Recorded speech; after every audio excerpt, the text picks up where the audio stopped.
Hello, hello, hello, hello, hello, everyone. Hello, YouTubers. It's Anonymous T. Hope you're having an amazing day today. So today we are discussing Love and Marriage Huntsville. Today we are discussing what is the actual drama between LATISHA and her cousin KEKE. We need to get to the bottom of it.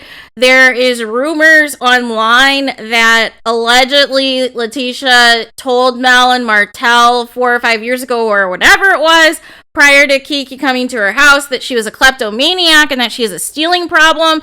Other people are alleging that she has bed bugs. Like, this is what happens when we do not have the tea, we do not have the receipts, and people just start making wild accusations until we can ultimately see if that is even true, or if that is fake news, or if people are just saying anything at this point because they were just as confused as I was, because they were doing a whole lot of nothing in that conversation in terms of explaining what the actual issue was. But ultimately, I was very surprised that Tisha was taking this one issue with her cousin and basically saying, hey, I'm going to fall out with you. I'm not going to deal with you anymore. And literally stomps out of the cigar lounge that her husband owns. And, then goes on to call Kimmy on speaker to gossip about it. And it's like, well, wait a second. You've begged for 4 seasons for Kimmy to be your friend and more than just your sister-in-law and everything else. However, one incident with your cousin going to Melody's is enough for you to completely fall out with her, when Mel has already said that her and KEKE have been friends for quite some time, and this isn't like just something random to spite Tisha or what have you. And I just find it very interesting how defensive Tisha was being in the conversation, how she kept lying and double talking. Like, her cousin KEKE is calling her out saying, hey, you admitted that you said these things to Mel and MARTELL at the time, and you apologized for it. And Tisha at first, was owning that she gave an apology, but it's like, well, why would you give an apology to somebody if you didn't say what she's alleging you said? Like, you wouldn't just apologize just to apologize. If you know that you said something foul to Mel and MARTELL about your cousin, and she is made wind of it, and then she confronts you about it, you apologize, because that was out of bounds. That went too far. And then Tisha, towards the end of the conversation, tried to twist it and basically tried to flip it as so you're just going to believe Mel and MARTELL over your cousin.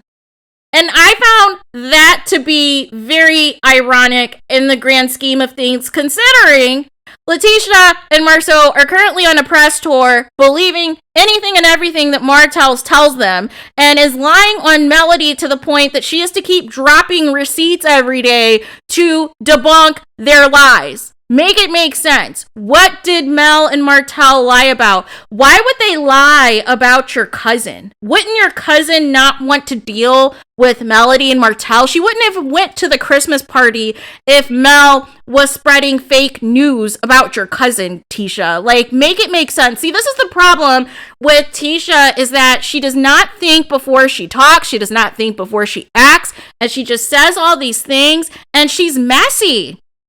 She's messy. She's gossiped about so many people on this show, and then when you call her out about it, she pretends like she has no clue what you're talking about.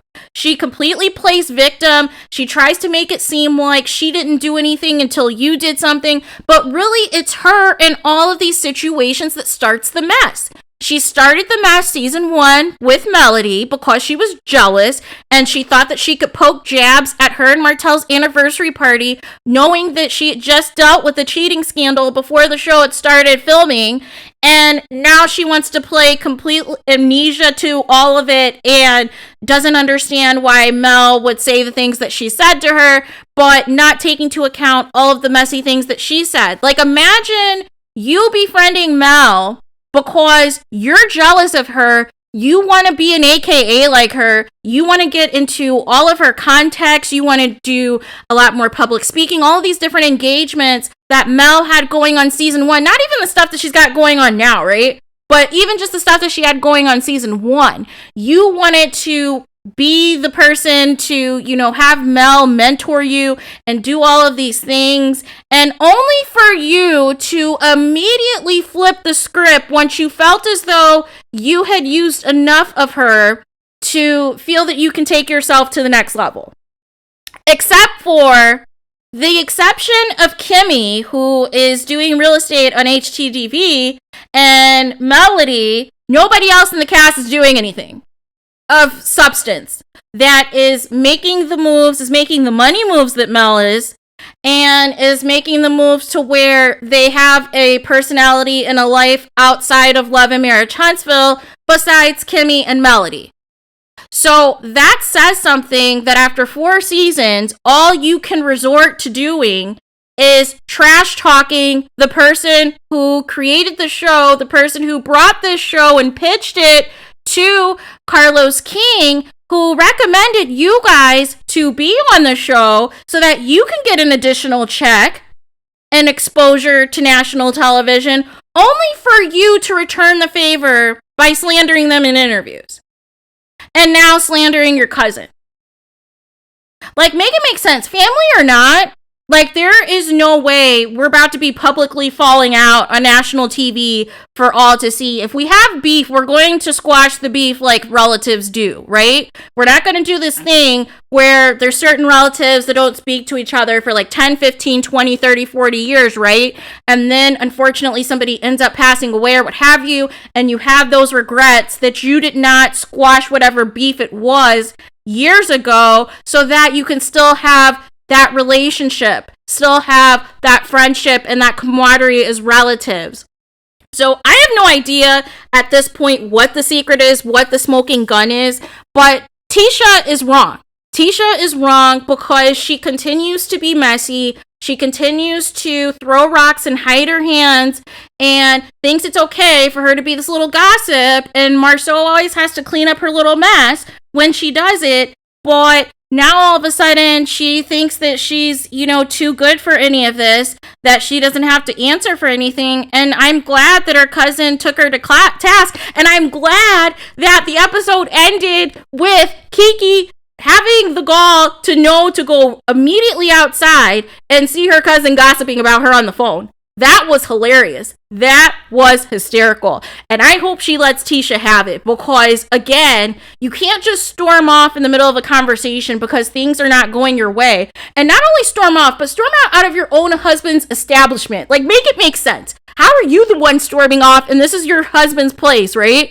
And you're going out there to gossip with Kimmy. And that's the thing, too, that I don't like is Kimmy directly told Tisha what took place. She told her exactly what took place at Mel's Christmas party. However, Tisha flipped it and made it into something completely different to make it sound worse than what it was, and had all this unnecessary smoke for her cousin. And it was just very, very, very, very weird.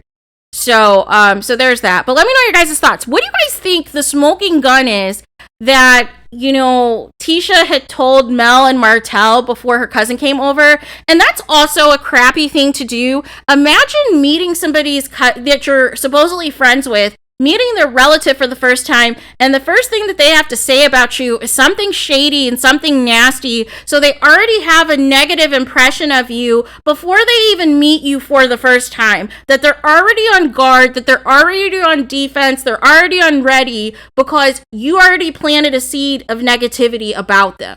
Like, how is that appropriate as a relative to do to somebody? You should be hyping up all your relatives, right? Like, what in the world is going on to put that bad image in somebody's mind before they even meet you for the first time to form their own opinion, their own judgment, and so forth? Like, Tisha's just, I don't know what it is. Like, she either just isn't used to having friends, isn't used to having people vouch for her, always feels like she has to talk about people to, feel seen or something. I don't know, but it's just very bizarre behavior. Like, nobody acts like that. So, except for people who are insecure and always feel like they have something to prove, is the first thing they like to do is talk negative about people, including their own friends and family, to others, and then all of a sudden think that it's not going to get back to them, and then want to try to flip it and make it seem like everybody else is the bad guy but them, but they're the common denominator of all these problems. So let me know what you guys think about this. What do you guys think that Tisha told Mel and Martell that was so damaging that they couldn't even speak on it on camera, even though Tisha kept encouraging KEKE to say it on camera, that has, you know, the source of this original beef? Please let me know in the comments. Please do not forget to like, comment, and subscribe. Hit the notification bell so you're notified the moment I post new content on my channel. And with that being said, I'll talk to you guys again very soon.